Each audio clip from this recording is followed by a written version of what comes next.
Saint-Étienne à l'heure de la rosée du matin. Le campus de la Métard est connu pour son altitude et son microclimat, mais aussi pour la biodiversité qu'il abrite.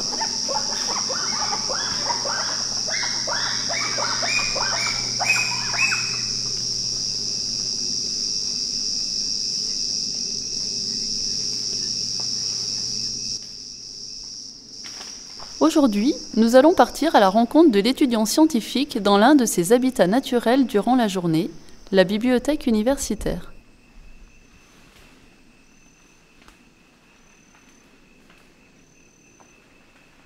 Bien que ces déplacements à la recherche de nourriture semblent aléatoires, il n'en est rien. En effet, l'étudiant fait preuve d'une remarquable anticipation en préparant avec soin son parcours. Il utilise une sorte de GPS, le catalogue, qui lui donne l'itinéraire le plus court entre lui et sa future proie.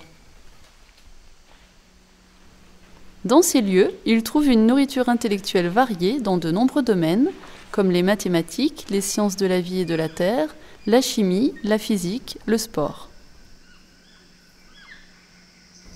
Animal fortement territorial, il aime venir grignoter sur son aire de travail, la salle de lecture. C'est dans celle-ci qu'il lui arrive de faire des réserves pour les jours de disette. Il est à noter que c'est une espèce des plus calmes et silencieuses. Après les 3 premières années de fréquentation de la BU, l'étudiant peut s'isoler un peu plus de ses congénères et commencer à chasser des proies plus coriaces.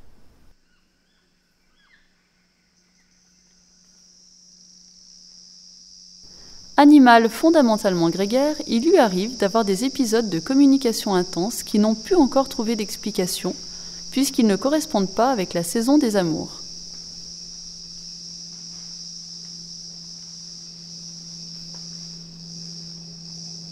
Espèce très curieuse, elle s'isole parfois dans un lieu obscur, la vidéothèque.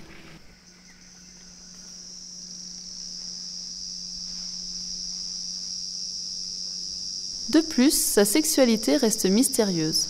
On sait simplement qu'il lui arrive d'utiliser un appareil de reproduction.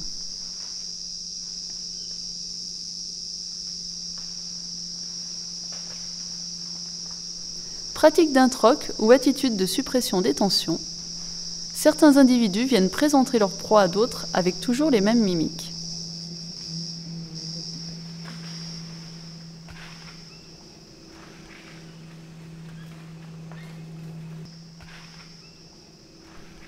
En l'absence de prédateurs naturels, on peut espérer observer encore pendant de longues années les mœurs de cette espèce fascinante.